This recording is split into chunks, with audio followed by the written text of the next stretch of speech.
Hello students, welcome back to Pragati Mantra classes. My name is Shivangi Agarwal and I am your mentor for upcoming TAT examination. तो बच्चों, जैसे कि हम लोगों का video lecture series का ये सेकेंड चैप्टर का फोर्थ पार्ट चल रहा है, जिसमें कि हम लोगों ने अभी तक क्या पढ़ लिया। हम लोगों ने अभी तक पढ़ लिया माइक्रो न्यूट्रिएंट्स के बारे में, हम डाइजेशन के बारे में पढ़ा, बहुत सारी चीज़ों के बारे में देख लिया। बच्चों एक बात का ध्यान रखना कि जो बच्चे आज इस वीडियो को पहली बार देख रहे हैं वो प्लीज़ पहले के 3 पार्ट जाके देखें, तभी आपको आज का लास्ट पार्ट ही समझ में आएगा। तो आज ही हमारे सेकेंड चैप्टर का लास्ट पार्ट होगा, जिसमें हम क्या पढ़ लेंगे, जिसमें हम पढ़ेंगे अभी कि जो हमारी कार्बोहाइड्रेट्स होती हैं, फैट्स होती हैं, प्रोटीन्स होते हैं, वो पूरी तरीके से किस तरीके से पूरे हमारे बॉडी में डाइजेस्ट हो जाते हैं। तो एक एक करके हम तीनों को लेते हैं और तो लेट्स स्टार्ट।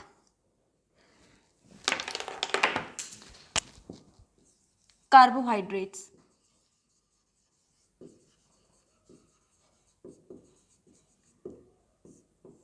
मैंने आपको इससे पहले वाले लेक्चर में भी बताया था कि इसमें कौन कौन से एलिमेंट प्रेजेंट होते हैं। इसमें हमारे होते हैं कार्बन, हाइड्रोजन और ऑक्सीजन। ठीक है, अब देखो बच्चों, इसकी जो हमारी यूनिट होती है, बेसिक यूनिट होती है, वो हमारी क्या होती है, ग्लूकोज। ठीक है, डेली रिक्वायरमेंट कितना होता है हमें, यानी कि डेली हमें लगभग कितना लेना होता है इसको, 500 ग्राम्स। कैलोरीफिक वैल्यू,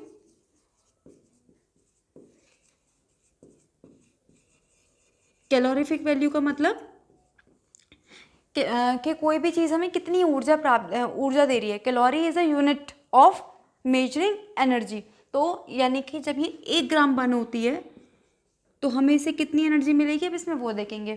ठीक है, तो वो मिलती है हमें 4.3 किलो कैलोरीज। 1 ग्राम के बर्न होने पे हमें कितनी कैलोरीज मिल रही हैं, 4.3 किलो कैलोरीज मिल रही हैं। फिर हम देखते हैं इसके सोर्सेस। वैसे हमने इनके सोर्सेज की बात लास्ट लेक्चर में भी करी थी। तो ये हमें मेनली कहाँ से मिलते हैं, जितने भी हमारे सीरियल्स होते हैं, मिलेट्स हो गया,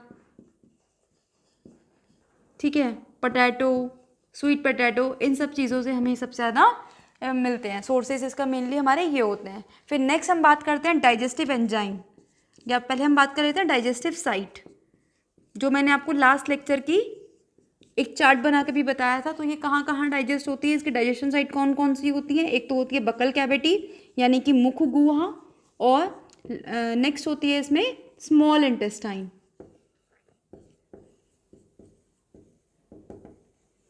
ठीक है, कार्बोहाइड्रेट से रिलेटेड और 2-3 चीज़ें जो बच्चों आपको याद रखनी है सॉरी, मैंने आपको बताया था पहले भी कि it's a primary source of energy. Primary source हम इसको क्यों बोलते हैं, क्योंकि मैंने आपको बताया कि लास्ट क्लास में कि हमारी बकल कैविटी में ही डाइजेस्ट होना शुरू हो जाता है। तो जब ये पहले डाइजेस्ट होना शुरू हो जाता है तो ये सबसे पहले हमें एनर्जी भी प्रोवाइड करता है, इसलिए हम इसको क्या बोलते हैं, प्राइमरी सोर्स ऑफ एनर्जी। और दूसरी चीज इसके बारे में याद रखनी है, least source of energy, least source of energy मतलब जो हमें सबसे कम ऊर्जा प्राप्त होती है वो इसी से होती है, लेकिन सबसे पहले भी इसी से होती है। इसीलिए जब आप बीमार होते हो तो आपको ग्लूकोज की ड्रिप लगाई जाती है, क्योंकि हमारी बॉडी में डायरेक्टली घुल जाती है और हमें इंस्टेंट एनर्जी देती है। ठीक है, तो ये तो बात रही इसके बारे में, कार्बोहाइड्रेट्स के बारे में कुछ। अब हम देखते हैं इसका डाइजेशन प्रोसेस, कि ये डाइजेस्ट किस तरीके से होती है हमारी बॉडी में। आई होप बच्चों आप साथ साथ नोट कर रहे होंगे सारी चीज़ें। और अगर आपको लेक्चर पसंद आ रहा है, आपको लगता है कि मुझे इसी तरीके से कंटिन्यू करना चाहिए आपके साथ, तो प्लीज़ हमारे चैनल को लाइक करना ना भूलें, सब्सक्राइब करना ना भूलें, अपने फ्रेंड्स के साथ शेयर करना ना भूलें। तो अब हम चलते हैं आगे, इसका मैकेनिज्म देखते हैं, यानी कि इसका प्रक्रिया देखते हैं कि ये किस किस तरीके से डाइजेस्ट होता है। तो पहली इसकी साइट है बकल कैविटी, यानी कि मुख गुहा। मैं बार बार इनको हिंदी में मेंशन नहीं कर रही हूँ, मैं आपको लास्ट लेक्चर में बता चुकी हूँ, आप वहाँ से जाके देखिएगा। तो बकल कैविटी में बच्चों क्या होता है, जो हमारे कार्बोहाइड्रेट्स आए मेनली हमारे किस फॉर्म में होते हैं, कार्बोहाइड्रेट्स मेनली हम लेते हैं किस फॉर्म में, स्टार्च की फॉर्म में। अब इस पे क्या काम करता है, इस पे हमारा काम करता है सलाइवरी अमाइलेज, सलाइवरी अमाइलेज जिसका दूसरा नाम क्या होता है, टाइलिन। और ये हमारे कार्बोहाइड्रेट्स को, स्टार्च को किस में कन्वर्ट कर देता है, ये इसको कन्वर्ट कर देता है माल्टोज में। अब ये माल्टोज कहाँ पहुंचता है, इसकी जो मैंने बताया था आपको सेकंड साइट कौन सी होती है, सेकंड साइट होती है इसकी स्मॉल इंटेस्टाइन। तो ये हमारा माल्टोज कहाँ पहुंचा, ये हमारा माल्टोज पहुंचा स्मॉल इंटेस्टाइन में, ठीक है।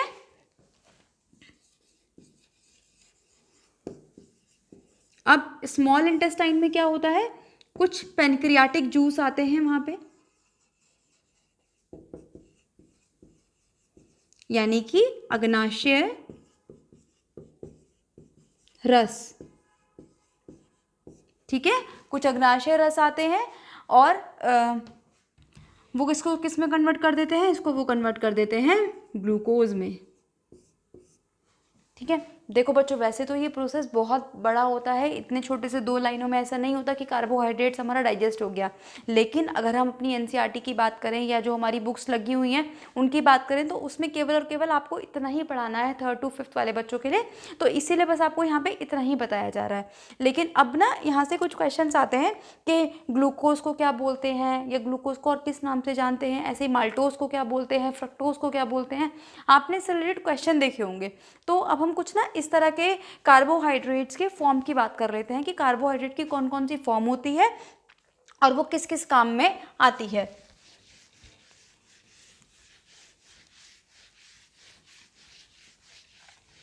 ठीक है, तो पहले हम देखते हैं इसमें किसके बारे में, ग्लूकोज के बारे में। तो ये होता है हमारा ऑल लिविंग एनर्जी सोर्स, यानी कि जितनी भी हमारी लिविंग चीज़ें होती हैं ये उनके लिए ऊर्जा का एक स्रोत होता है। नेक्स्ट होता है हमारे पास माल्टोज, ये किस में काम आता है, ये काम आता है हमारा अल्कोहल की प्रिपरेशन में। तो अगर अल्कोहल से रिलेटेड कभी भी आपसे पूछ ले जाए तो याद रखना वो होता है हमारा माल्टोज। ऐसे ही एक होती है हमारी फ्रक्टोज, देखो फ्रक्टोज के नाम से ही समझ में आ रहा होगा फ्रूट, तो ये हमें किस में मिलेगा, जितने भी हमारे फ्रूट होते हैं, यानी कि जो हमारी शुगर होती है जो हमें किस में मिलती है, फ्रूट्स वगैरह में मिलती हैं, ठीक है। तो वो कौन सी होती है, फ्रक्टोज, नेचुरल शुगर,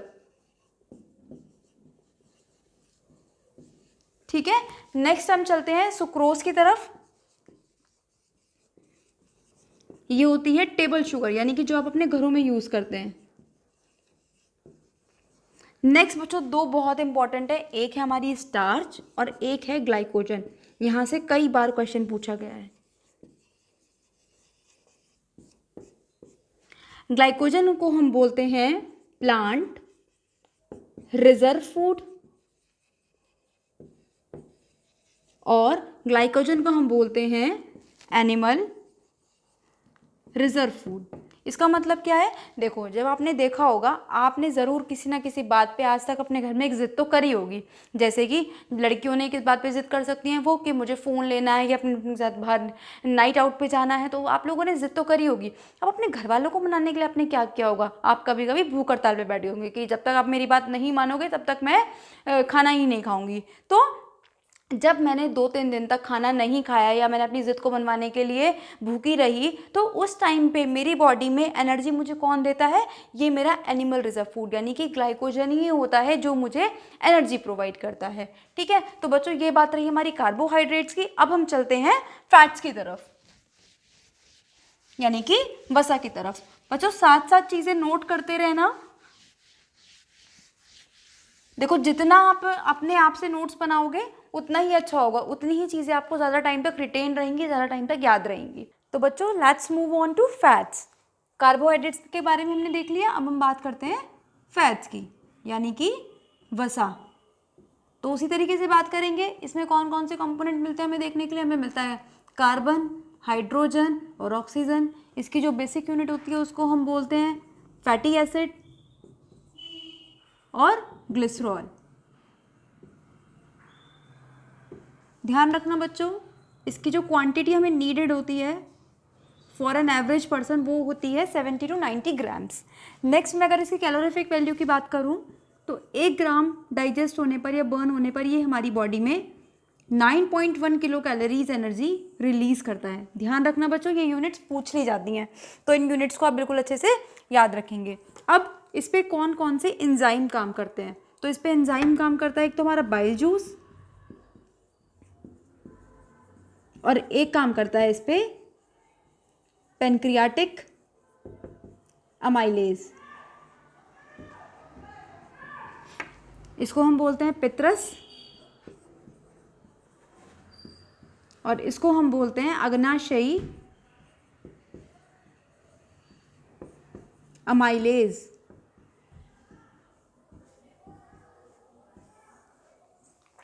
ठीक है बच्चों, अब हम बात करते हैं इसकी डाइजेशन साइट की। लास्ट लेक्चर में हम लोगों ने देखा था कि मैंने आपको एक चार्ट बनवाया था कि कौन सी चीज़ कहाँ कहाँ पे डाइजेस्ट होती है। तो हमने देखा था कि जो फैट्स होते हैं हमारे वो कहाँ पे डाइजेस्ट होते हैं, पूरे के पूरे वो डाइजेस्ट होते हैं हमारी स्मॉल इंटेस्टाइन में। तो इसकी डाइजेस्टिव साइट क्या होती है, डाइजेशन साइट क्या होती है इसकी, स्मॉल इंटेस्टाइन। ठीक है, अब हम देखते हैं कि स्मॉल इंटेस्टाइन में किस किस तरीके से होती है। मैंने आपको शायद ये भी बताया था कि स्मॉल इंटेस्टाइन में क्या होता है, एक तरफ से बाइल जूस आता है और एक तरफ से आता है पेनक्रियाटिक अमाइलेज, और दोनों किस पे काम करते हैं, ये फैट्स पे काम करते हैं। अब ये फैट्स को किस तरीके से डाइजेस्ट करते हैं वो हम देखते हैं, कौन कौन सी रिएक्शन किस तरीके से काम करती है, क्या क्या चीज़ें वो बनाते हैं, ये सब हम देखेंगे अब आगे। तो बच्चों, अगर आपको सेशन पसंद आ रहा हो तो लाइक करना ना भूलें, अपने फ्रेंड्स के साथ भी शेयर करना ना भूलें, ताकि वो लोग भी अपनी प्रिपरेशन को और बेहतर बना सके। प्लस बच्चों, अगर आपको फिर भी कोई किसी तरह का कोई भी डाउट है लेक्चर से रिगार्डिंग, हमारे चैनल से रिगार्डिंग, तो आप कमेंट सेक्शन में पूछ सकते हैं हमसे। आगे चलते हैं, रिएक्शंस देखते हैं अब इनकी।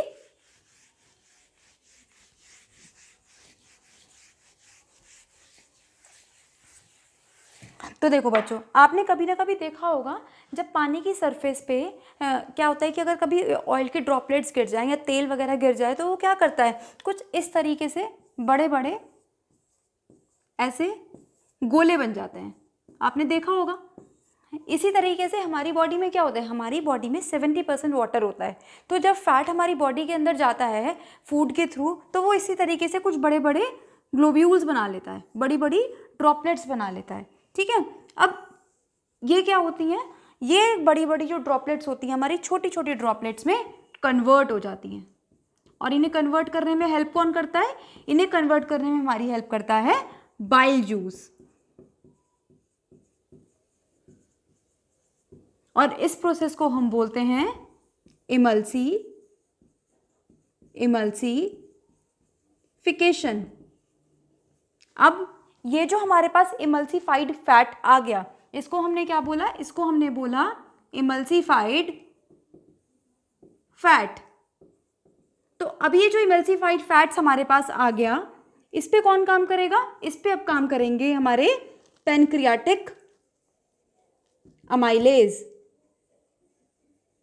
और वो इसको किस में कन्वर्ट कर देंगे, वो इसको इनकी बेसिक यूनिट्स में कन्वर्ट कर देंगे, यानी कि फैटी एसिड्स में और ग्लिसरॉल में। बच्चों ध्यान रखना, यही वो यूनिट्स हैं जिन्हें हमारी body as it is use कर सकती है, कभी भी हमारी बॉडी इनको यूज़ एज इट इज़ नहीं कर सकती। इसीलिए हमारी बॉडी में फैट्स का डाइजेशन या किसी भी कंपोनेंट का डाइजेशन होना ज़रूरी होता है। ठीक, अब देखो बच्चों, ये जो हमारे फैट्स होते हैं इसके भी ना कुछ कंपोनेंट्स होते हैं, कंपोनेंट्स इन द सेंस कि इसका भी कुछ टाइप्स होते हैं। वो कौन कौन से होते हैं वो देखते हैं। आप लोगों ने वैसे तो सुना ही होगा, या आप लोगों ने जब भी कोई मार्केट से कुछ भी पैकेट में सामान लिया होगा, फॉर एग्जांपल बिस्किट लिया हो, चिप्स का पैकेट लिया हो या दूध का पैकेट ही लिया हो, तो उसमें आपने देखा होगा कि उनकी कंपोजिशन वैल्यू लिखी हुई होती है। वहाँ पे आपको दो चीज़ें मिलेंगी फैट्स में, एक होते हैं हमारे सैचुरेटेड फैट्स और एक होते हैं हमारे अनसैचुरेटेड फैट्स। तो अब इनके बारे में बात करते हैं कि ये कौन से फैट्स होते हैं।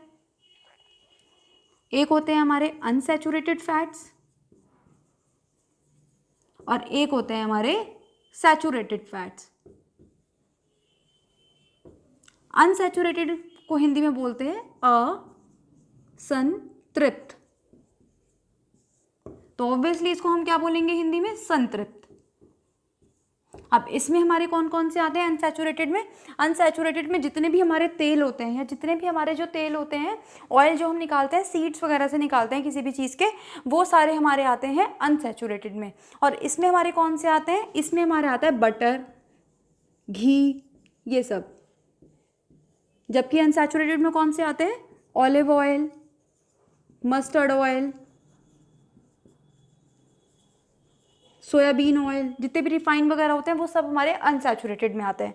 बच्चों आपने देखा होगा जनरली जो बटर और घी होता है हमें किस फॉर्म में मिलता है? सॉलिड फॉर्म में जनरली मिलता है, यानी कि ठोस अवस्था में मिलता है।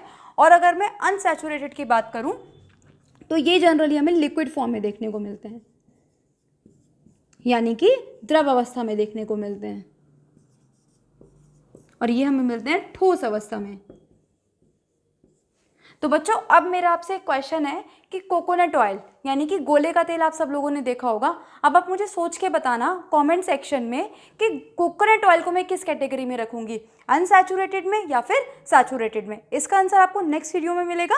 और आगे अब हम इसको कंटिन्यू करते हैं, देखते हैं कौन कौन बच्चा आंसर दे पाता है उसका। अब देखो एक हमारे पास प्रोसेस और होता है हाइड्रोजिनेशन। हाइड्रोजिनेशन में हम क्या करते हैं, जितने भी हमारे वेजिटेबल ऑयल होते हैं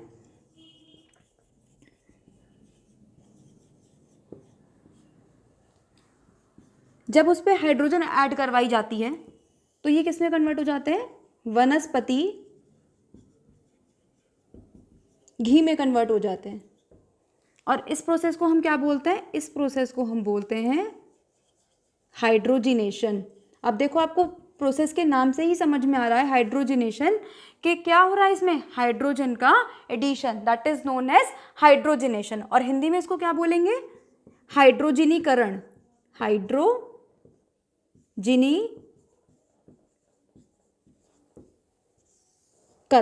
तो इस तरीके से बच्चों जो हमारा फैट होता है वो हमारी बॉडी में पूरा का पूरा डाइजेस्ट हो जाता है। अब हमने कार्बोहाइड्रेट्स के बारे में देख लिया, फैट्स के बारे में देख लिया। Let's move on to last, that is protein.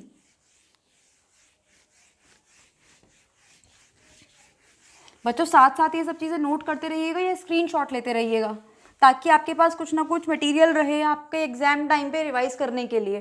तो let's move on to proteins.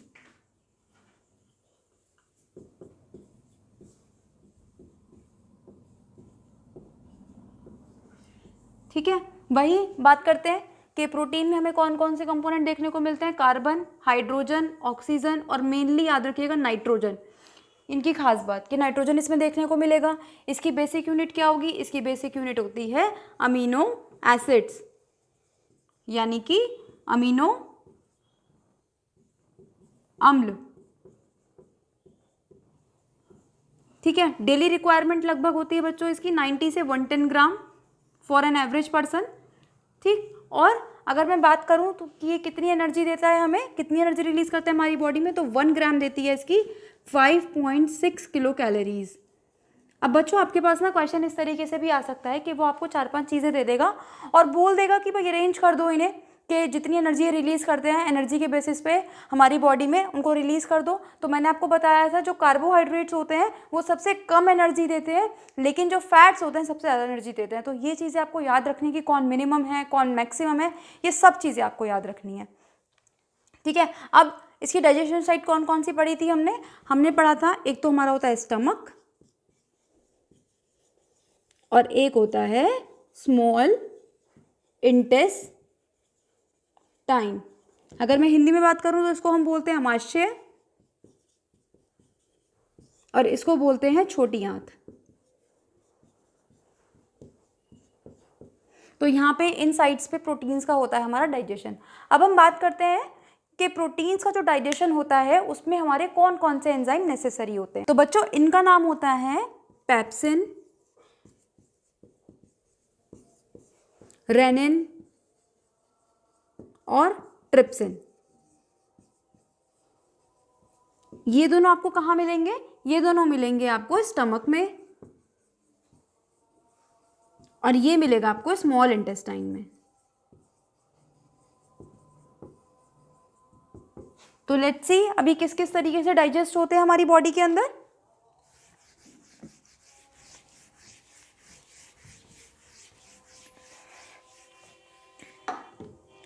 तो देखो बच्चों, अब ध्यान रखना कि जो प्रोटीन्स का डाइजेशन होता है वो एक अडल्ट के अंदर और एक अगर मैं छोटे से बच्चे के अंदर बात करूं तो वो डिफरेंट तरीके से होता है।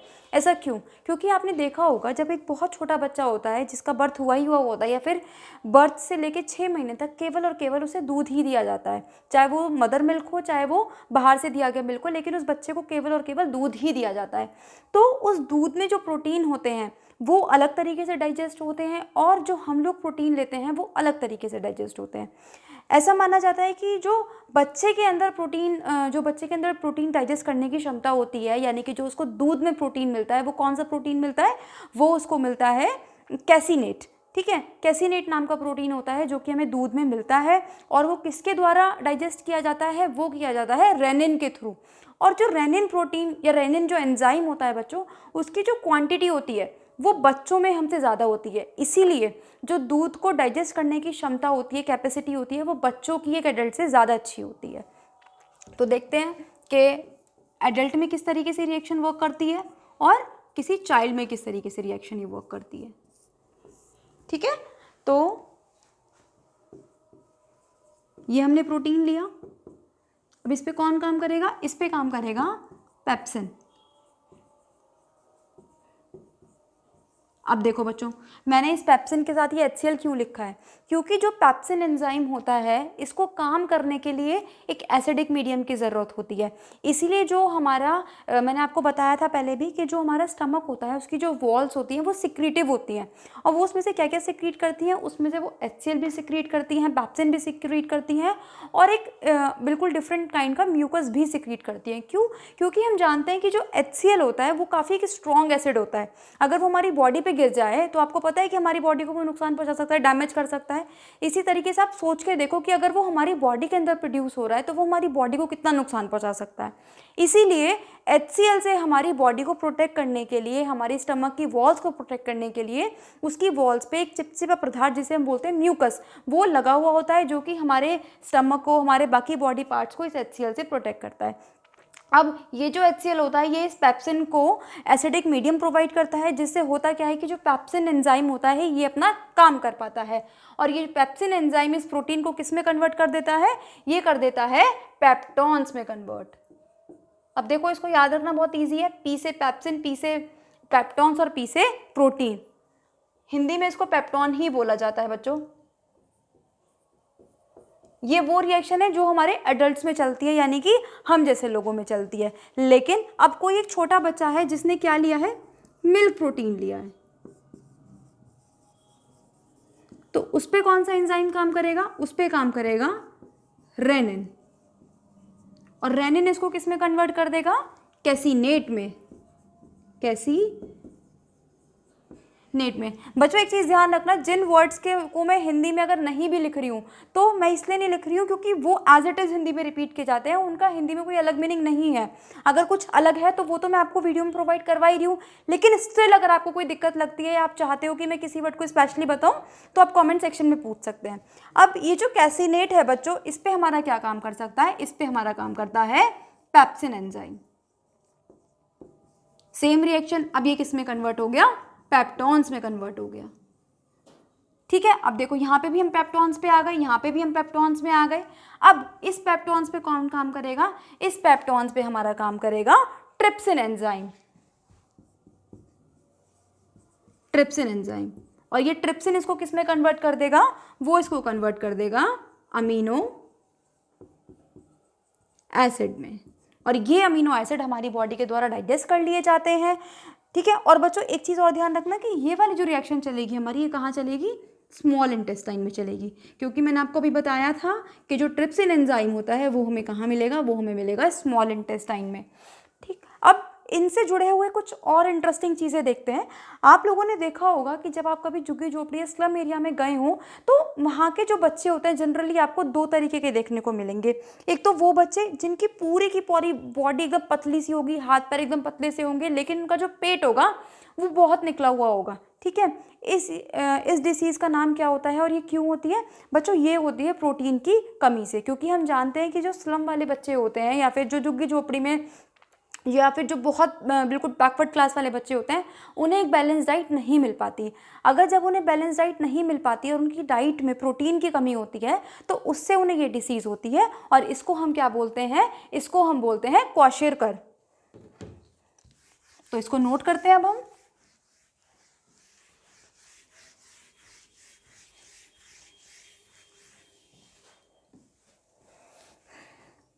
इस डिसीज़ का नाम क्या होता है, इसमें क्या सिम्टम्स होते हैं, बेली पॉट, यानी कि जो पेट होगा वो निकला हुआ होगा और जो पूरी बॉडी होगी वो बहुत लूज होगी, यानी कि और क्या होगा इसमें, लूज लिम्स।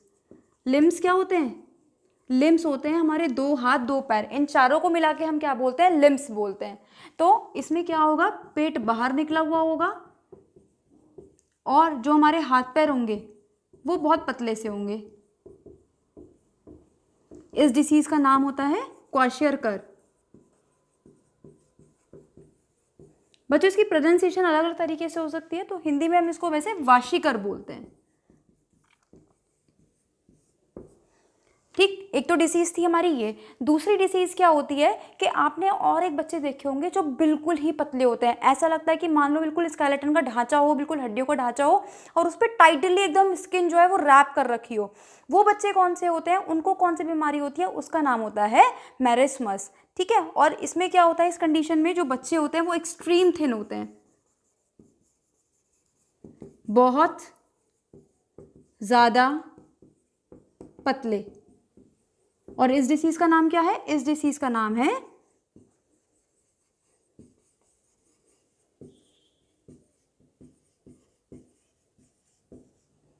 मैरिस्मस। ठीक, और इन दोनों बीमारियों को बच्चों हम इकट्ठा क्या बोलते हैं, इन दोनों को हम बोलते हैं माल न्यूट्रिशन। मतलब जब हमारी डाइट में किसी पोषण की कमी होती है उससे होने वाले रोग क्या कहलाते हैं, हमारे माल न्यूट्रिशन। इसको हम हिंदी में क्या बोलते हैं, इसको हिंदी में बोलते हैं हम कुपोषण। यानी कि जिन बच्चों को जो पोषण है वो ठीक तरीके से ना मिला हो। तो बच्चों यहाँ पे आपका ये चैप्टर लगभग कंप्लीट होता है। स्टिल आपको लगता है कि कुछ चीज़ छूट गई है या आपको कुछ चीज़ और पढ़नी है, समझनी है, तो आप कमेंट सेक्शन में लिखिएगा। प्लस अगर आपको लेक्चर पसंद आया तो उसको लाइक करना ना भूलें, अपने फ्रेंड्स के साथ शेयर करना ना भूलें और चैनल को सब्सक्राइब करना ना भूलें और बेल आइकन को भी प्रेस करना ना भूलें, ताकि आपको चैनल से रिलेटेड, हमारी वीडियो से रिलेटेड जितने भी लेटेस्ट अपडेट्स हों वो सब आपको मिल सके।